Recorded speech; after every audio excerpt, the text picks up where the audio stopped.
प्रिय साथियों नमस्कार। काफ़ी दिनों बाद उपस्थित हुआ हूँ, उसके लिए क्षमा प्रार्थी हूँ। और देखिए क्या हो रहा था कि मैं क्वेश्चन निकाल लूँ था तो मेरी बिटिया है छोटी सी, वो पेज फाड़ देती। इस चक्कर में काफ़ी दिनों से मैं क्लास नहीं करा पाया, क्योंकि जो निकाला वही फट गया तो आदमी कहाँ से हो गया करेगा, तो इस वजह से क्लास नहीं हो पाई। तो अब मैंने शुरू कर दिया कि एक रजिस्टर में मैं निकाल लेता हूँ। आज हमारी मैथ का तीसरा चैप्टर शुरू होगा, जिसे हम दशमलव भिन्न के रूप में जानते हैं। कहीं किसी किताब में ये भिन्न बोलते हैं फ्रैक्शन, तो कहीं दशमलव भिन्न डेसिमल फ्रैक्शन। अच्छा, एक चीज और, आप बिल्कुल निश्चिंत हो जाएं, चिंता ना करें कि ग्रुप डी के पेपर से पहले हम कोशिश करेंगे कि लगभग हमारा 70 से 80% गणित कवर हो जाए। और बीच में हमने साथ के साथ में एक साइंस के लिए भी चला रखी है, जिसमें हम कुछ ना कुछ फैक्ट्स आपको रिलेट करता रहता हूँ, जिससे उसके भी हमें कहीं ना कहीं लाभ प्राप्त होगा। अच्छा, उसमें पीडीएफ में बनाने की कोशिश कर रहा, तो पीडीएफ बना के जैसे पहले रिकॉर्ड करके डाल देता था, इस तरीके से वन लाइनर जो भी होगा वो ज़्यादा से ज़्यादा मतलब मैं देने की कोशिश कर रहा आप लोगों को।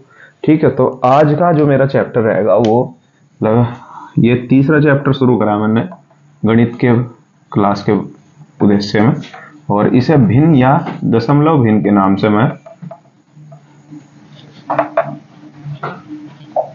हम लोग जानते हैं। ठीक है, सबसे पहले हम इसी के बारे में जान ले कि भिन्न या दशमलव भिन्न होता क्या है।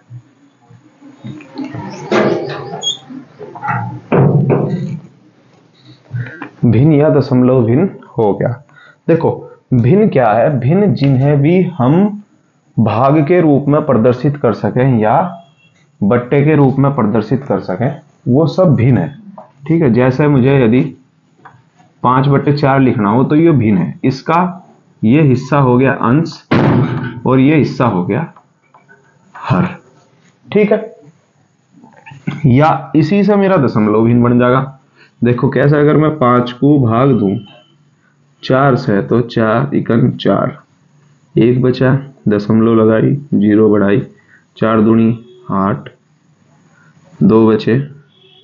ठीक है, 4 पंजे 20, तो मेरी 1.25 मेरा उत्तर आ गया। ठीक है, तो 5/4 क्या हुई? दशमलव भिन्न हुई। ठीक है, और भिन्न जैसे 3/2, 1/2, 8/15, ये सब भिन्न का ही रूप है।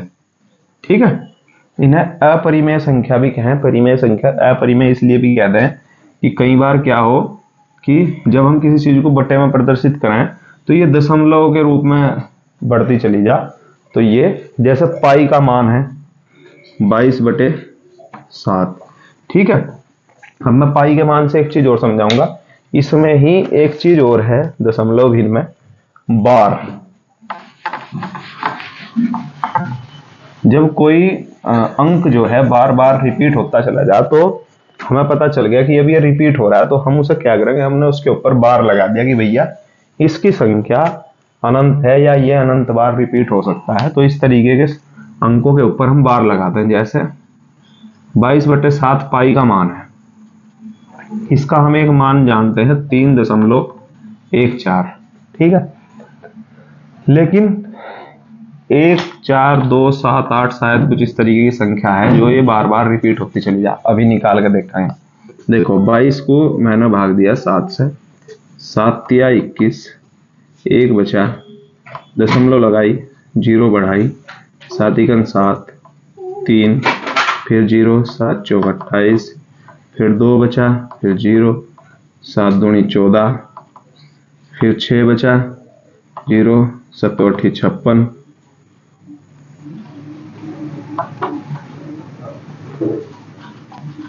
चार आया, फिर 7 पंजे 35, 5 बचा, 50 हो गया, यहाँ कर लेते हैं 50 हो गया, तो 7 7 49, फिर 1 बचा। अब देखो, फिर 0, फिर 7 इकन 7, फिर 3 बचा, देखो हो गया रिपीट, एक ये, अब 3 बचा, इसके बाद वही 2 बचेगा, फिर 6 बचेगा, फिर 5 बचेगा।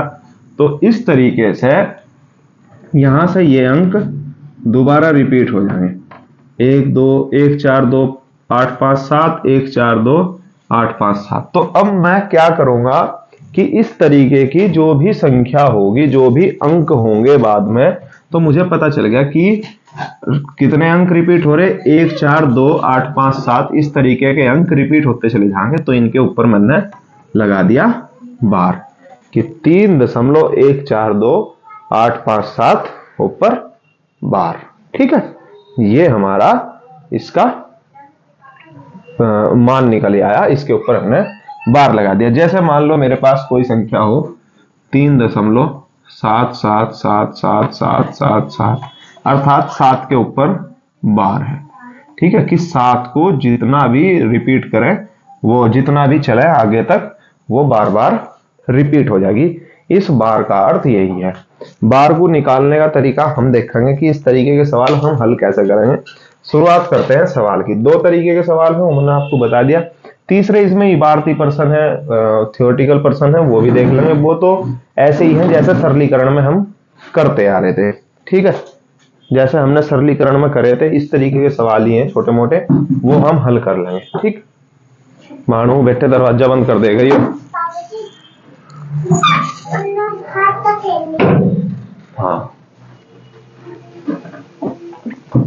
चलिए शुरू करते हैं।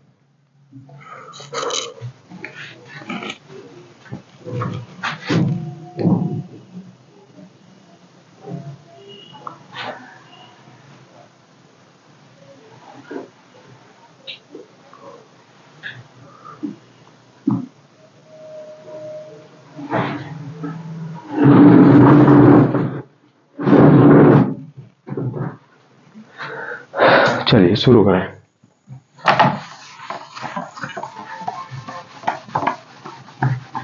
अच्छा, इसमें एक सवाल आएगा आपको कि आपको कुछ भिन्न दे दी जाएंगी। ठीक है, कुछ भिन्न दे दी जाएगी और उनमें पूछ लिया जाएगा कि इसमें बड़ी भिन्न कौन सी है। इस तरीके का सवाल है। ठीक है, देखते हैं। चलो, 5/13, 7/13, 3/13 और 9/13, इनमें मुझे सबसे बड़ी और सबसे छोटी भिन्न बतानी।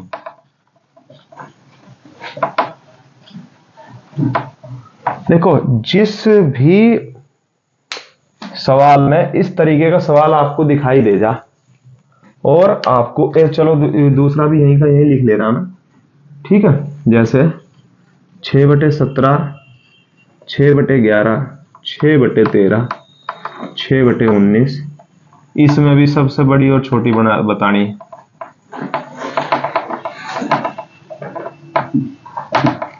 देखो, 2 तरीके हैं।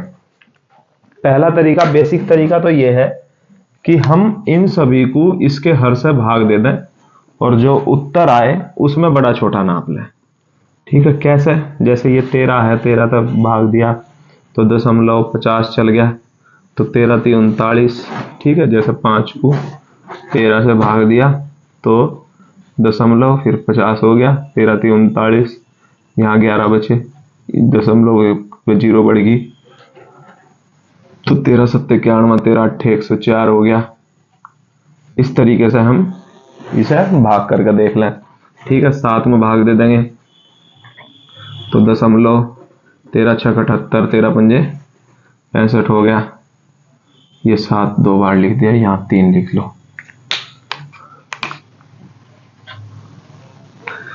तो ये 30 हो जाएगा।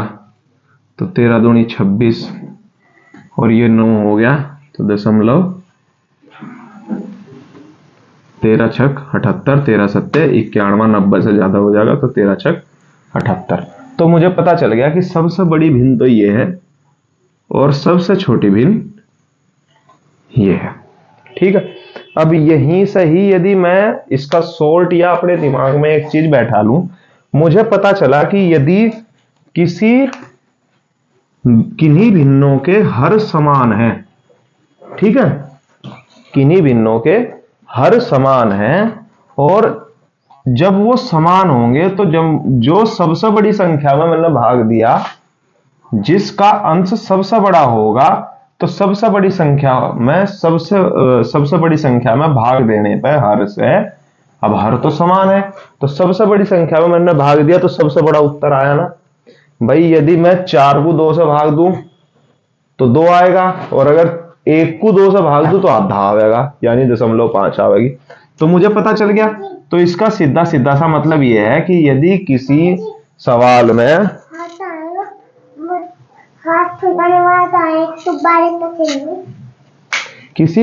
में उसके भिन्न में उन भिन्नों में हर समान है,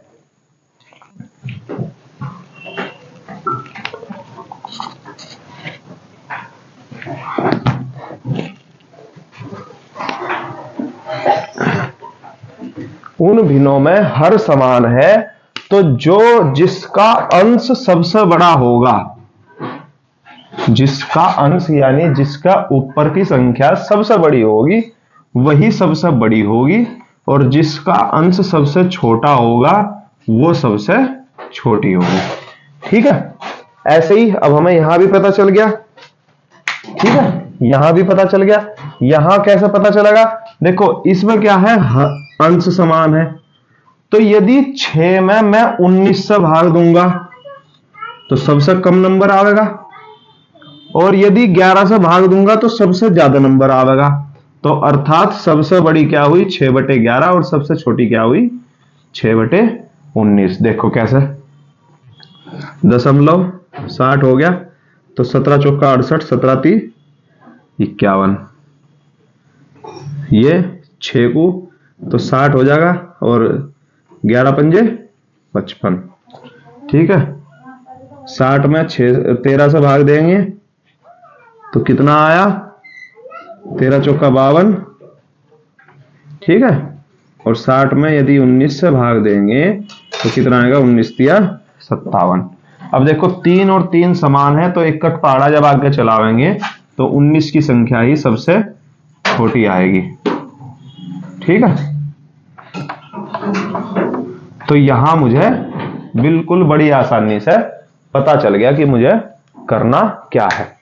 ठीक है, अगले सवाल की तरफ बढ़ते हैं। लॉन्ग ट्रिक यदि करेंगे तो भाग देना है, और शॉर्ट में हमें समझने के लिए सिर्फ इतनी सी बात समझनी कि जब किन्हीं समान संख्याओं से भाग देंगे तो जो बड़ी संख्या होगी तो बड़ा उत्तर आएगा, छोटी संख्या होगी छोटा उत्तर आएगा। और जब किन्हीं समान संख्याओं में अलग अलग संख्याओं से भाग देंगे तो बड़ी संख्या से भाग देंगे तो छोटा उत्तर आएगा, और छोटी संख्या से भाग देंगे तो बड़ा उत्तर आएगा। ठीक है, मैंने आपको बताया था अभी कि अगर वही 4 में 2 से भाग दूं तो 2 आएगा, अगर 6 में 2 से भाग दूंगा तो 3 आएगा, और यदि 1 में 2 से भाग दूंगा तो 0.5 आएगा। ठीक है, एक सवाल मेरे पास यहां है, यहीं से हम देख भी लेंगे इसे, छोटा सा सवाल है। ठीक है,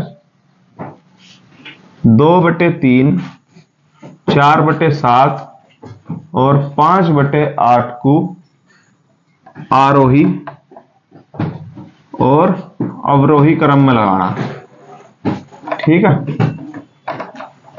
अब कुछ बच्चे ऐसे भी होंगे जिन्हें भाई या तो ध्यान ना हो या पता ना हो कि आरोही या अवरोही क्रम क्या हो। देखो आरोही क्रम क्या हो, बढ़ता क्रम, बढ़ता क्रम, अर्थात पहले कोई चीज 1 रुपया, फिर 2 रुपए, फिर 3 रुपए, फिर 4 रुपए, फिर 5 रुपए, ये हो गया बढ़ता क्रम। अवरोही क्रम क्या हो, घटता क्रम, अर्थात छोटे बड़े से छोटे की तरफ, पहला 5 रुपए, फिर 4 रुपए, फिर 3 रुपए, फिर 2 रुपए, फिर 1 रुपए। ठीक है, यहां क्या हुआ, बढ़ता क्रम है, यहां घटता क्रम है। ठीक है, पहले सबसे छोटे की बात करेंगे, फिर उससे बड़े की बात करेंगे, फिर उससे बड़े की बात करेंगे। अवरोही क्रम में क्या है, पहले ही सबसे बड़े की बात कर लेंगे। तो देखो जी कैसे पता करेंगे इसका। इसमें तो अंश भी अलग है और हर भी अलग है, तो भाग दे देंगे। कैसे? 2 को भाग दिया 3 से, दशमलव लगाई, 3 छंग 18। ठीक है, 3 छंग 18। देखो 6 6 आ गया, तो मैं चाहूं तो यहाँ हर बार 2 बचेगा तो बार भी लगेगा। ठीक है, इसका उत्तर जो आएगा वो 6 बार आएगा यदि उत्तर पूछता तो। लेकिन अभी हम 6 6 लिख लेंगे। क्यों लिख लेंगे? अपनी सहूलियत के लिए, क्योंकि अभी पिछले सवाल में हमने देखा कि 2 अंक तक भी हमें निकालना पड़ जा। 4 को भाग दिया 7 से, दशमलव लगाई, 0 बढ़ाई। ठीक है, ये दशमलव से पहले 0 लगाने का प्रावधान है। यदि दशमलव से पहले कोई अंक नहीं है तो वहां हम 0 लगाएंगे। ठीक है, 7 छक 42, चलने का नहीं, 7 पंजे 35, 5 बचा 50, 7 सत्ती 49। इसका आ गया 0.57। 5 को भाग दिया 8 से,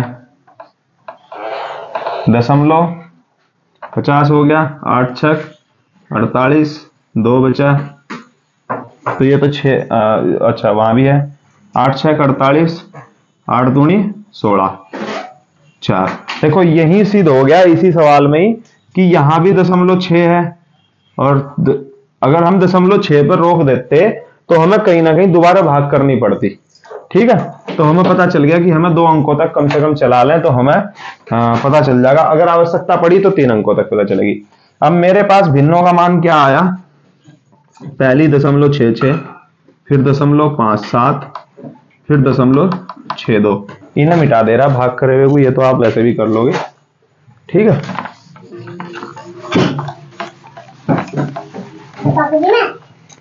बापूजी ठीक है, खेल लो। तो 0.66, 0.57 और 0.62। ठीक है, सबसे बड़ी क्या हुई? देखो हम अपनी सहूलियत के लिए अभी चिन्ह ना लगाएगा, नंबर लिख ले रहे, क्योंकि कुछ बच्चे चिन्ह में ही गड़बड़ा जाएंगे। अभी चिन्ह का भी बताऊंगा। ठीक है, तो सबसे छोटी कौन सी है? सबसे छोटी है ये 5-7, उससे बड़ा है 62 और सबसे बड़ा है 0.66। तो लिखो 0.57 छोटा है। देखो छोटे की तरफ को जब पूंछ है तो छोटे है, ये चिन्ह बनाया तो ये अगर इधरला हिस्सा छोटा है ना, तो इसका मतलब इस तरफ का आदमी छोटा है, और इधरला हिस्सा बड़ा है, ये बड़ा है इधरला हिस्सा, तो इसका मतलब इधर बड़ा है। ठीक है, इधर बड़ा लिखा जाएगा। तो 0.57 छोटा है किससे?